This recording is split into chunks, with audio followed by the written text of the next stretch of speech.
welcome back to She Tried It. I am so excited for today's video because one, it's sponsored by none other than Lion Brand Yarn Company, which is an absolute dream come true. And two, because I'm finally gonna show y'all something a lot of y'all don't know how to do. Today I'm gonna show y'all how to read a knit pattern. For those unfamiliar with the setup of my channel, I typically come on here and show y'all amazing knit or crochet pieces that I've made by following written patterns from amazing designers. Don't get me wrong, I'm not saying you need to be able to read a pattern, but I am saying the ability to read a pattern opens you up to so many more possibilities rather than relying on what you can just do by yourself. Today's pattern isn't necessarily the easiest pattern ever, but I think it's a great pattern for a beginner who wants to learn to read knit patterns. Without any further ado, let's read a pattern. And of course, there will be timestamps in the description box below. To get started, you want to download this lovely Weekend Brunch Scarf pattern from the Lion Brand website. There will be a link directly to it in the description box below. Quick note for those unaware, Lion Brand has tons of free patterns available on their website. They also sell something called kits. If you're an absolute beginner, this is the best way to get the most bang for your buck. If you get a kit from Lion Brand, you simply select the size you want to complete the pattern in and select what color you want to use. The amount of yarn shown should be the amount you need to complete the pattern, but if you're like me and a little bit paranoid, feel free to up the number 1 or 2 skeins just to be on the safe side. Next, you can check off any needles or notions you may need, and it all comes your way in a bundle. What we're using today is simply a free pattern. However, if you want to purchase the yarn you need and a few notions, you can absolutely do that. But this is a completely free pattern, and when I say free, I mean free. Some companies offer free patterns, but they make you give all your contact information so they can hound you for months. Not with Lion Brand. All you have to do is click download free pattern and it's all yours. Once you have this Weekend Brunch Scarf pattern printed, go ahead and grab a pencil or pen or writing utensil so we can take some notes. I think the best way to start is just to dive into each section, so let's get started.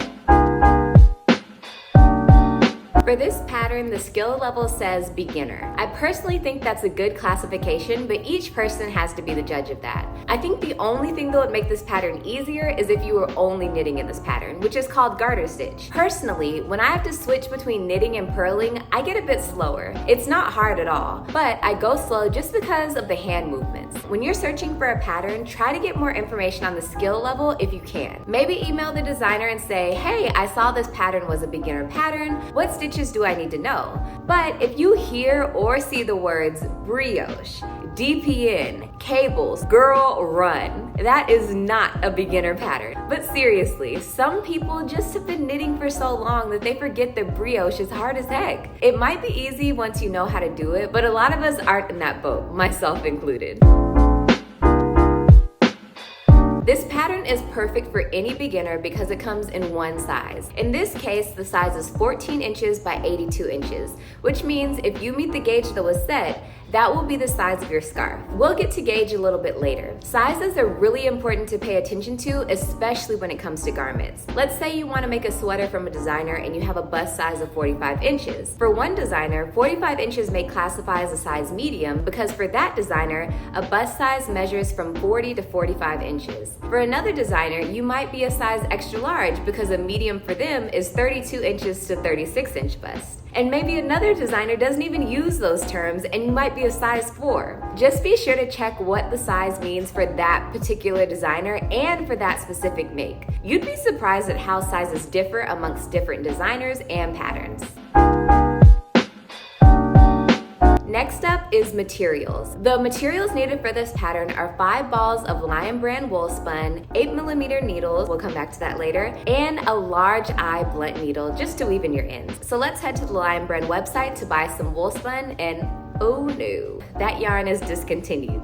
That means you can't make this pattern, right? Wrong. Girl, calm down. There are a few options you have when this happens. One option is you can do a quick Google search and find a yarn substitution for wool spun. Trust me, when a yarn gets discontinued, crafters scramble to tell other crafters what can be used in its place. I don't recommend this route because you could be scrambling all over town just to find another yarn that you can't find or that's also been discontinued. So you run the risk of being in the exact same place where you started. Another option is just to get another bulky yarn. On the Lion Brand website, we saw that wool spun was classified as a number 5 bulky yarn. So technically, if I go to any craft store and get a number 5 bulky yarn, I'm good, right? Not necessarily. Let me tell you something that's gonna save you a ton of heartache. Not all bulky yarns are created the same. This varies because of the fiber content of the yarn, different manufacturers, a ton of things can come into play. But if you get a random bulky yarn, as long as you meet gauge, you're fine. So again, I don't recommend this option, but it can work if your gauge works. Well, what do I do, Karita? Okay, here's what I would do, and it's been working for me for a while now. Let's go back to the Lion Brand website for the wool spun yarn.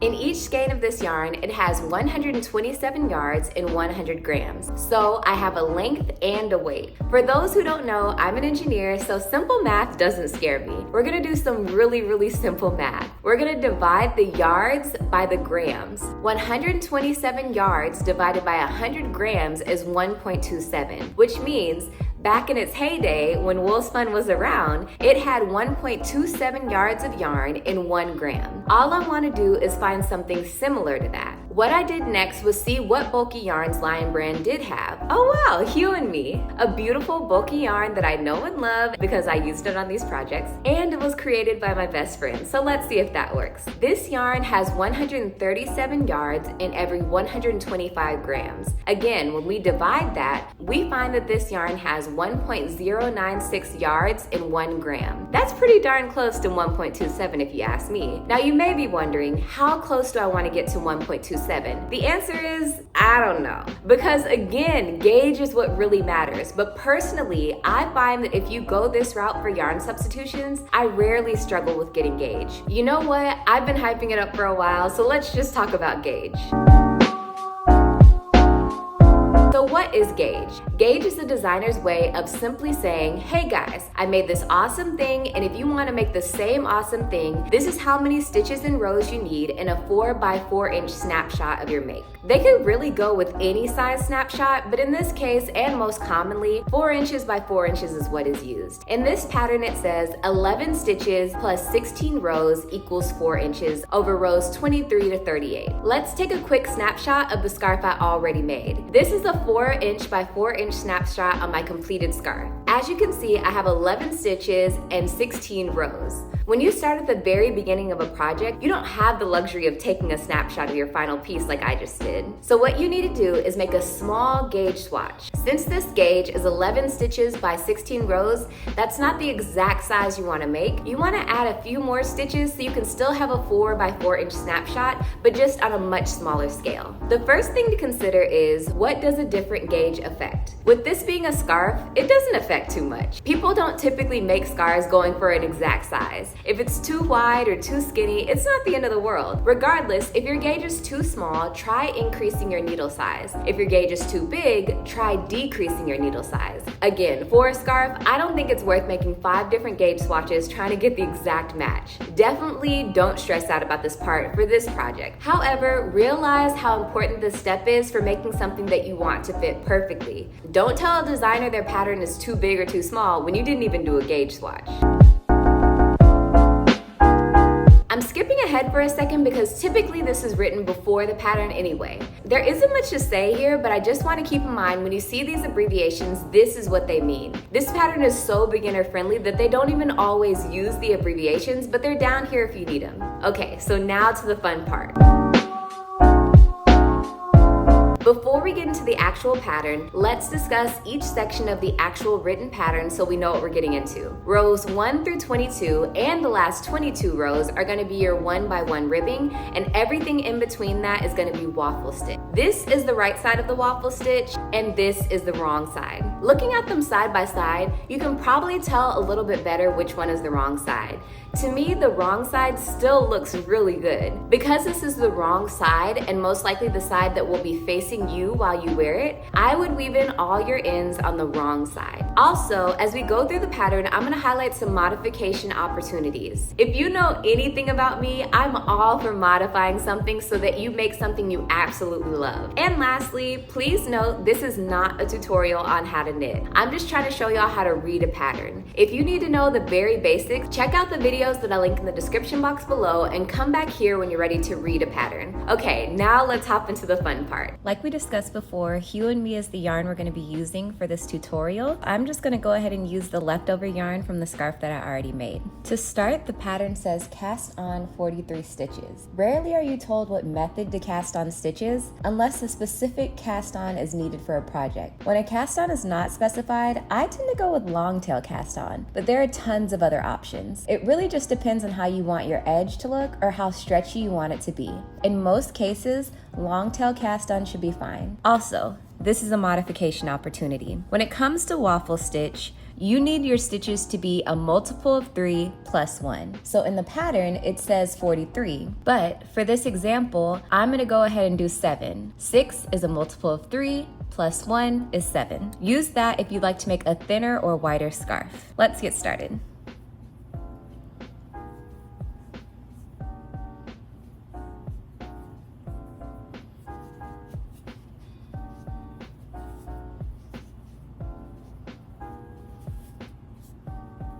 So we have the 7 stitches cast on. Row 1 of the pattern says, knit 1, purl 1, knit 1, repeat from asterisk across. Let's do exactly that.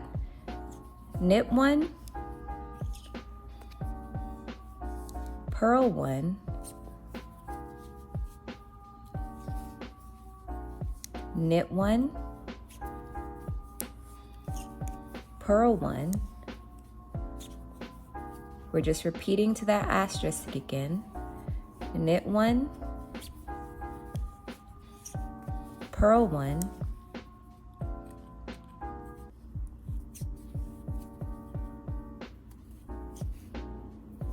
knit 1. The foundation row is always a little bit tighter. There we go. Row 1 complete. We've already flipped it for the next row, row 2. Now it says, knit the knits and purl the purls as they face you. Here you can see when it has a bump, that's going to be a purl. Purl, purl, purl, and purl. The bumps mean you're going to purl those stitches. If it does not have a purl but has a V, which is a little bit harder to see, those are going to be knits. Knit, knit, knit. Let's go ahead and do those. Purl, knit, purl, knit,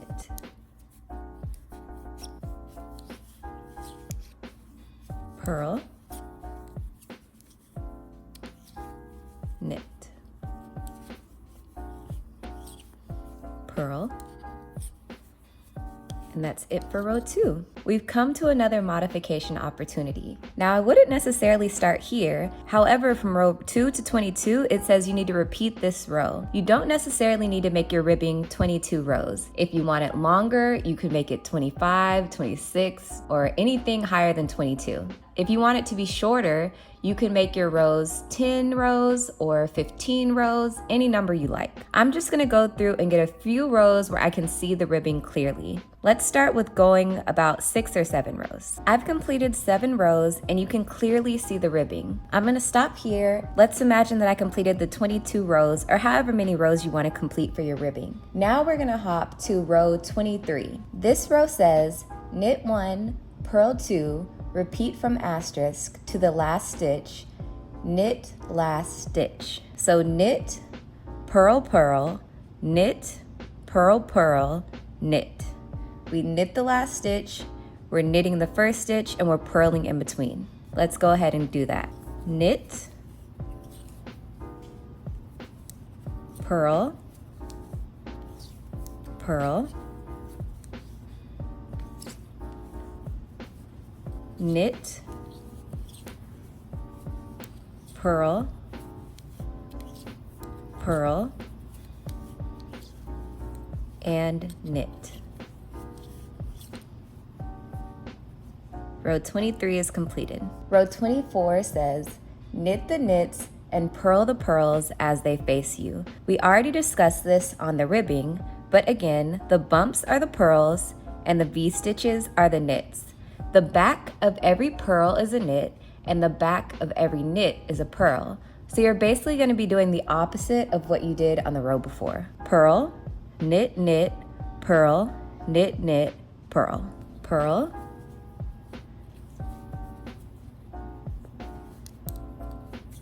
knit,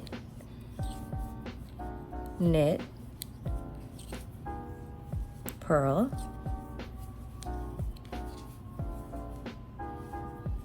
knit, knit, and purl.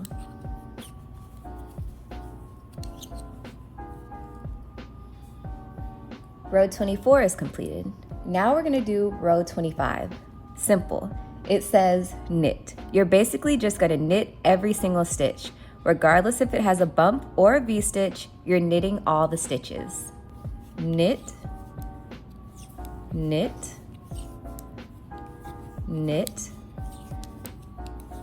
knit, knit, knit, and knit.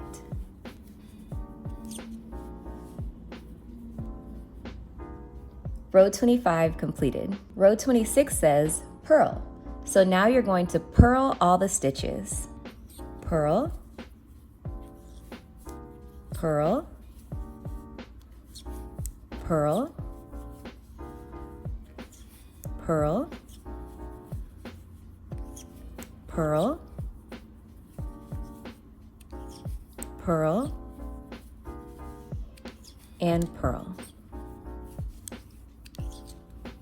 Row 26 completed. Now we're going to complete those 4 rows over and over again. I'm not sure if you can see, but the ribbing is forming here. You really can't see it till you get a few rib completions in, but let's do about 3 or 4. And this next round, I want to pay attention to how the row looks. So if, for instance, you're working on a row and you leave to go do something or you put your project down, you know which row to pick back up on based on how the stitches look on your needle. To get started, let's say you put your project down and you pick it back up and you don't know which row to start on. This row, I know to start on row 23 because every time you start on row 23, everything is going to look like a knit stitch. There should be no purl stitches. That is a telltale sign that you're going to be starting with row 23. Knit,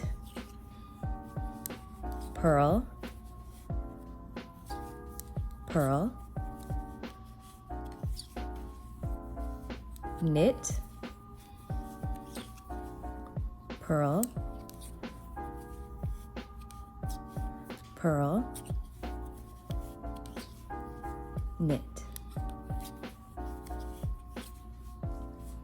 Again, you put your project down and you have no idea what row to start on. When you're starting on row 24, all the items are going to be backwards of row 23. So you'll have a purl stitch to start with and 2 knit stitches. Every time you have this scenario, you'll know that you need to start on row 24. Purl, knit, knit, purl, knit, knit, and purl. You put your project down and you don't know where to start. When you have a row that looks like row 23, knit 1, purl 2, knit 1, purl 2, knit 1, that is when you automatically know that you'll be on row 25. You are going to knit all the stitches. Knit, knit, knit, knit, knit, knit, knit. Last but not least, you put your project down, you don't know which row to start on, all you see is purls. That's when you know that you need to do row 26. Purl, purl, purl, purl, purl, purl, purl.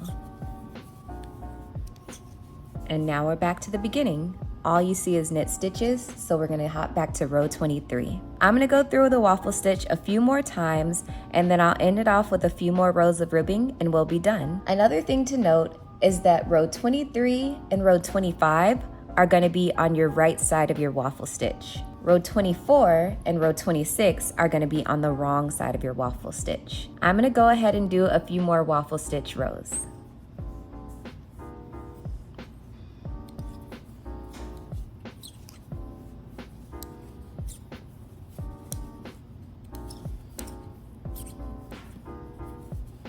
I've completed 7 rows of the ribbing so that this end matches the beginning. Now I'm gonna go ahead and bind off. I'll go ahead and link a tutorial in the description box below on how to bind off because again, just like casting on, there are tons of ways to do it. But after that, we weave in the ends on the wrong side and we'll be done.